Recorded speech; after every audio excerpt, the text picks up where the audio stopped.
आज हम क्लास 5 में साइंस पढ़ने जा रहे हैं। ओके, तो हमारा फर्स्ट लेसन है comparison in the living world. हमारा फर्स्ट लेसन है comparison in the living world. तो सबसे पहले हम देख लेते हैं कि इस चैप्टर में हमें कौन कौन से टॉपिक पढ़ने हैं। तो हमारा फर्स्ट टॉपिक है growth in living being, movement in plants and animals, autotrophs and heterotrophs are stimulus and response show by plants and animals.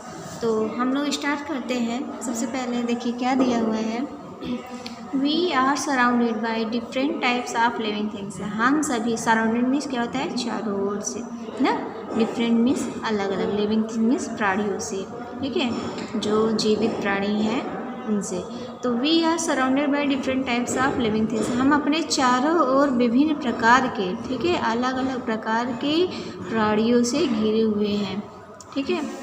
These include small plants, big trees and numerous types of animals. Numerous means होता है बहुत सारे, include means शामिल करना, ठीक है। तो इसमें कौन कौन से शामिल है, इसमें क्या क्या शामिल है, स्मॉल प्लांट छोटे छोटे पौधे, बड़े बड़े पेड़, ठीक है, और बहुत प्रकार के जानवर। Okay, though all forms of living things after differ from each other but still they have several similarities, ठीक है। ये तो अलग जो प्राणी हैं वे हर एक प्रकार से क्या है, डिफ़र है, अलग अलग तरीके के हैं ना।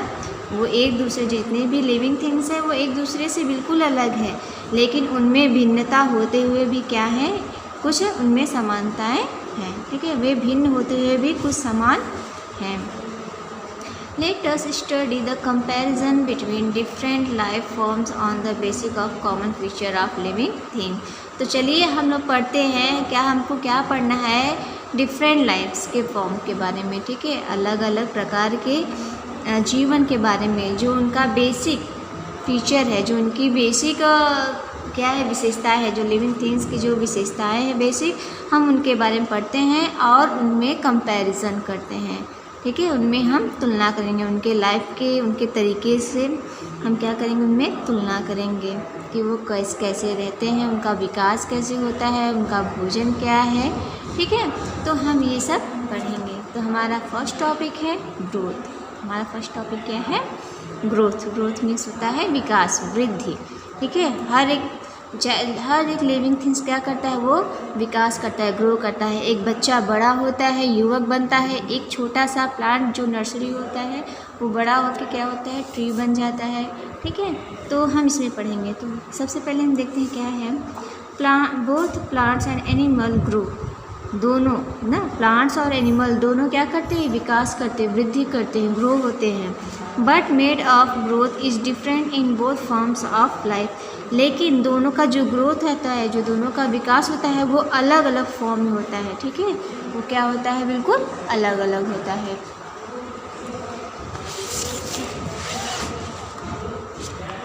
Let us do an experiment. चलिए हम लोग एक्सपेरिमेंट करते हैं, ठीक है, कुछ एक्टिविटी करते हैं जिससे हमको ये समझ में आ जाए कि हाँ, कुछ जो इसमें ग्रोथ बताया गया है वो सच में होता है, ठीक है। तो सबसे पहले हमारा एक्सपेरिमेंट क्या है, हमको क्या करना है एक्सपेरिमेंट के लिए, take a small plant in an earthen pot. आपको क्या करना है, एक छोटा पौधा लेना है, ठीक है। आपको एक छोटा पौधा लेना है जो पॉट में लगा हुआ हो या फिर अर्थ पे हो।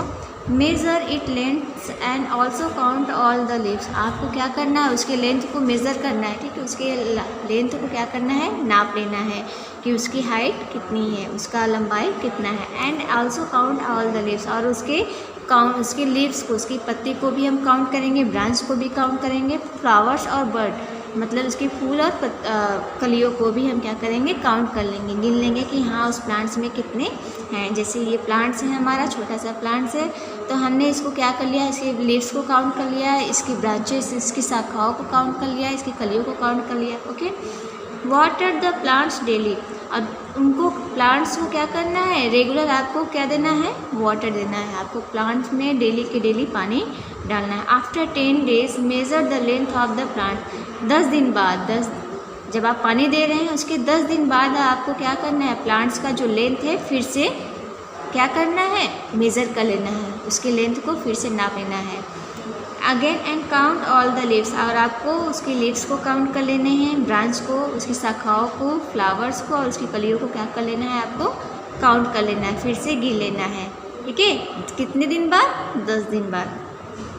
You will notice that length has increase, अब आप उसमें नोटिस करेंगे, अब आपको दिखेगा कि जो उसकी पौधे की जो लंबाई है वो क्या हो गई, इंक्रीज़ हो गई है, थोड़ी सी बढ़ गई, जैसे आपको ये दिख रहा है ना, ये क्या हो गया, इससे हाइट में थोड़ा सा इंक्रीज़ हो गया। नॉट ओनली दिस, यही केवल लेंथ ही नहीं, द नंबर ऑफ लीव्स के पत्तियों की संख्या भी बढ़ गई है। ठीक है, शाखाओं की संख्या, फ्लावर्स और कलियों की संख्या भी क्या हो गई है, बढ़ गई है।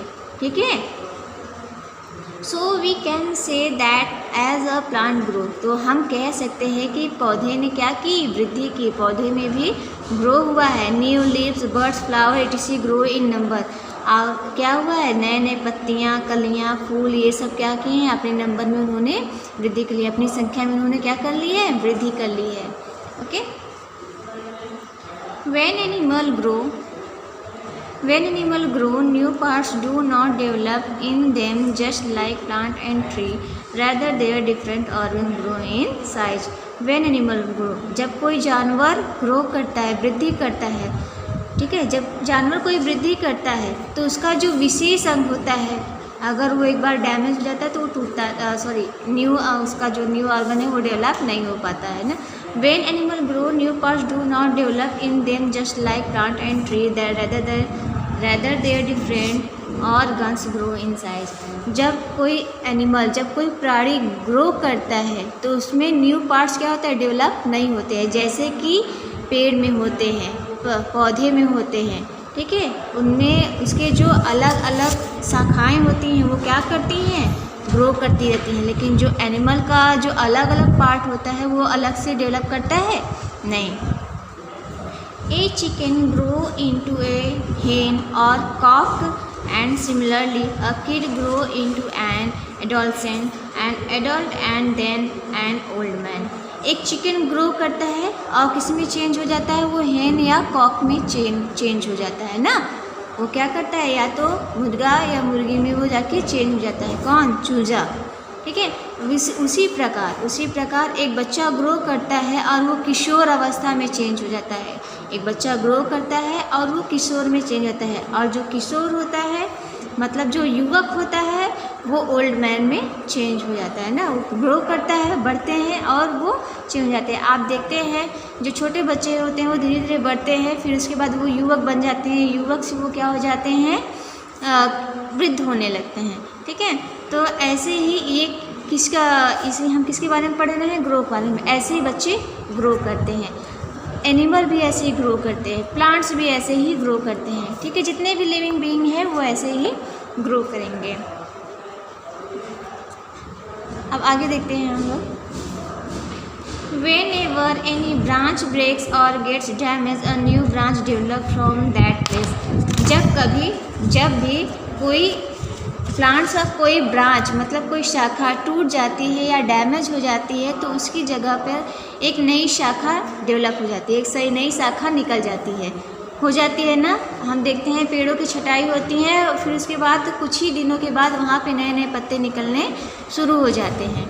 ठीक है, this is not the case with animal. यह केस एनिमल में नहीं है, यह केस एनिमल में बिल्कुल नहीं है। ऐसा नहीं है कि अगर एनिमल में कोई एक पार्ट जो एक ऑर्गन अगर डैमेज हो जाता है तो वहाँ पे दूसरा निकल आए ना, कोई नया ऑर्गन निकल आए, ऐसा नहीं होता है। A new organ never come out whenever particular organ is broken or destroyed. एक नया अंग कभी भी नहीं आता है जब कभी कोई एक विशेष अंग अगर टूट जाता है, ठीक है, या डिस्ट्रॉय हो जाता है, नष्ट हो जाता है, तो उसकी जगह कोई एक नया अंग नहीं आ पाता है। जैसे देखते हैं एनिमल में अगर उनके पैर में चोट लग जाती है तो क्या दूसरा पैर निकल आता है उनमें? अगर एक पैर खराब हो गया तो दूसरा पैर आ जाएगा? नहीं ना। लेकिन अगर पेड़ में कोई एक शाखा टूट गई तो उसकी जगह दूसरी नई शाखा निकल आएगी। Growth is a common feature of all living being. Growth is a common feature of all living being. जो ग्रोथ है, जो विकास है, वो प्राणियों में एक विशेष प्रकार का होता है ना, एक विशेषता है। ठीक है, प्राणियों में वृद्धि एक आम विशेषता है। Okay, but both plants and animal grow differently, लेकिन जो प्लांट्स और एनिमल है उनका वृद्धि अलग अलग तरीके से होता है। उनमें जो वृद्धि होती है वो बिल्कुल ही अलग अलग तरीके से होती है। अब हम देख लेते हैं मूवमेंट मतलब गति। Animal have special organ which enable them to move from one place to another place. Animal है स्पेशल ऑर्गन, एनिमल में एक स्पेशल ऑर्गन होता है। ठीक है, एनिमल में एक स्पेशल अंग होता है जो उन्हें एक जगह से दूसरे जगह पहुंचाने में सक्षम होता है। जो एनिमल में देखते हैं जो लेग्स होते हैं, वो लेग्स के थ्रू क्या करते हैं, वो एक जगह से दूसरी जगह आराम से चले जाते हैं, है ना। दिस इज कॉल्ड मूवमेंट, इसको हम गति बोलते हैं। Plants remain fixed in the ground though their parts do show some sort of movement. लेकिन प्लांट्स जो होते हैं वो क्या होते हैं, ग्राउंड में फिक्स होते हैं, ज़मीन में फिक्स होते हैं, लेकिन जो उनकी गति होती है वो बिल्कुल भी अलग होती है, दिखाई नहीं देती है ना। जो उनकी जो गति होती है वो दिखाई नहीं देती, वो अपनी गति को शो नहीं करते। हाँ, लेकिन उनकी जो शाखाएं होती हैं वो बाहर की तरफ निकलती हैं और हिलती डुलती हैं। अब ये कहिए कि एक जगह से दूसरी जगह चले जाएं, ऐसा नहीं होता है।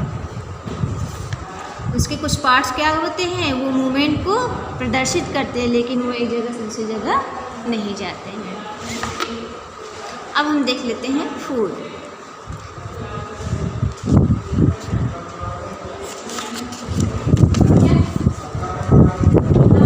फूड मीन्स क्या होगा आपका, भोजन। क्या होगा, फूड मीन्स आपका भोजन। जितने भी लिविंग बीइंग हैं सबको क्या होता है, ग्रो करने के लिए, जीने के लिए किसकी ज़रूरत पड़ती है, भोजन की। तो देखते हैं, both plant and animals need food for their survival. जितने दोनों, ठीक है, दोनों प्लांट्स और एनिमल, दोनों को अपने अस्तित्व के लिए भोजन की आवश्यकता होती है। अगर भोजन नहीं रहेगा तो दोनों ही नष्ट हो जाएंगे, चाहे वो एनिमल हो चाहे वो प्लांट्स हो। ठीक है, उनको अपने अस्तित्व को बनाए रखने के लिए भोजन की आवश्यकता होती है। Plants make their food by themselves and are thus called autotrophs. जो प्लांट्स होते हैं वो अपने भोजन को स्वयं बनाते हैं।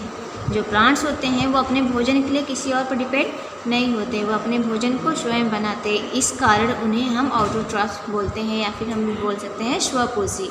जो अपना पालन पोषण स्वयं करता है ना, उसको हम बोलते हैं autotrophs. Animals can not make their own food and depend upon plants and other animal for their food. जो एनिमल होते हैं वो अपने भोजन को स्वयं नहीं बनाते हैं ना, वो अपने भोजन के लिए प्लांट्स पर या अन्य जानवरों पर निर्भर होते हैं, और अन्य जानवरों पर, पौधों पर आश्रित होते हैं। किसके लिए, अपने भोजन के लिए। It is for the reason that they are called heterotrophs. इस रीज़न के कारण हम उनको हेटरोट्रॉफ्स करते हैं, परपोषी कहते हैं। जो दूसरे पर निर्भर होते हैं उनको हम क्या बोलते हैं, heterotrophs. Animals get fruits, grain, vegetables, etc. from plants and milk, flesh and eggs from other animals.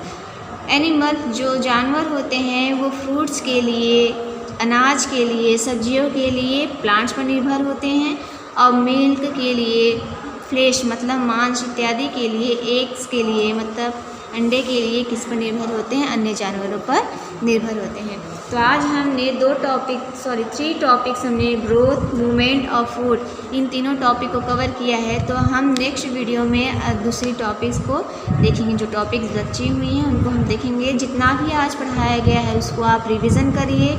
अगर आपने बुक नहीं लिया तो बुक ले लीजिए, क्योंकि बिना बुक के कुछ समझ में नहीं आएगा। जो हम बता रहे हैं, मेरे बताने के बाद आप अगर उसको रिवीजन करेंगे या उसको रिवाइज करेंगे तब आपको अच्छे से समझ में आ जाएगा। ठीक है, अगर आपका कोई क्वेरी है तो हमारे व्हाट्सएप पे या फिर कमेंट बॉक्स पे ज़रूर पूछें, उसका रिप्लाई आपको मिल जाएगा।